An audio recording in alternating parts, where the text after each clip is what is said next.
तैयारी कर रहे हैं वर्मीवाश की। और वर्मीवाश की तैयारी करने के लिए हमको चाहिए वर्मी कल्चर हैचरी, जिसमें वर्म्स की संख्या सबसे ज़्यादा हो। वो मटेरियल वर्मीवाश बनाने के लिए सबसे उम्दा है।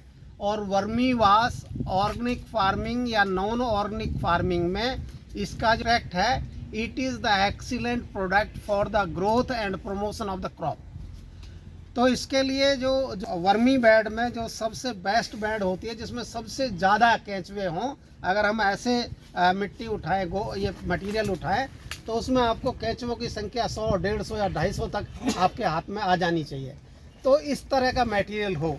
और इसके लिए अगर हम इन सीटू बेड में ही बनाते हैं तो बेड में 3 से 5% का ढलान रखते हैं। और नॉर्मल जो मॉइस्चर लेवल होता है उसमें 60 से 70% मॉइस्चर होता है।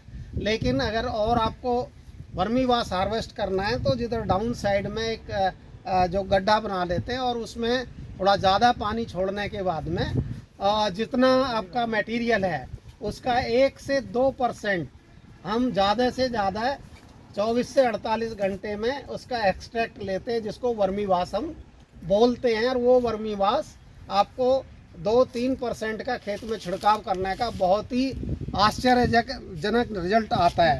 जब हम पोर्टेबली वर्मीवाश बनाते हैं तो वर्मीवाश बनाने के लिए एक ड्रम लेते हैं और ड्रम में सबसे पहले 2-3 तरह के पत्थर, जिसमें आप इतने बड़े पत्थर ले सकते हैं, फिर छोटे पत्थर ले सकते हैं, उसके बाद में बजरी ले सकते हैं। और ये लेने के बाद में एक एक करके इसको डाल देते हैं। और डालने के बाद में क्या करते हैं कि डालने के बाद में फिर रेत डालते हैं। रेत डालने के बाद जो गनी बैग होता है, गनी बैग माने जो जूट का थैला होता है, उसको रख देते हैं। और उसके बाद कुछ ताज़ा गोबर उसमें 3-4 इंच की लेयर लगा देते हैं। 3-4 इंच की ताज़े गोबर की लेयर लगाने के बाद में हम जो वर्मी बेड जिसमें बेस्ट मटेरियल और जिसमें बहुत प्लेंटी केंचुआ है, उसकी ऐसी जो है 5 से 7 इंच मोटी तय लगा देते हैं। और उसके बाद में ऊपर में उसमें थोड़ी सी हमको घास रख देते हैं। और घास रखने के बाद अगेन हमको गनी बैग रखना है। गनी बैग माने जूट का बोरा डाल देना है। और उसके बाद में फिर पानी जो है हमको इतना पानी छोड़ना है कि 24 से 48 घंटे में आधा से 1 लीटर पानी इससे निकले। तो इस तरह से इसको बस ज़्यादा से ज़्यादा, वैसे बेस्ट आपको वर्मीवाश चाहिए तो आपको ज़्यादा से ज़्यादा 2-3 लीटर वर्मीवाश बनाना है।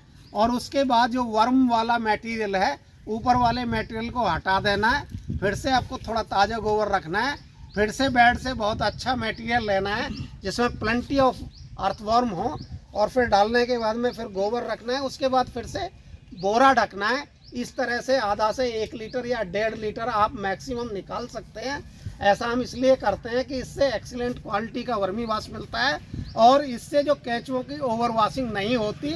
तो इस तरह से हमारा जो प्रोडक्शन है वो एनवायरनमेंट फ्रेंडली है। और इसका 1 से 2% का कहीं पे भी आप स्प्रे करेंगे तो बहुत बढ़िया रहता है। बीज उपचार के लिए एक एक्सीलेंट मटेरियल है। धन्यवाद।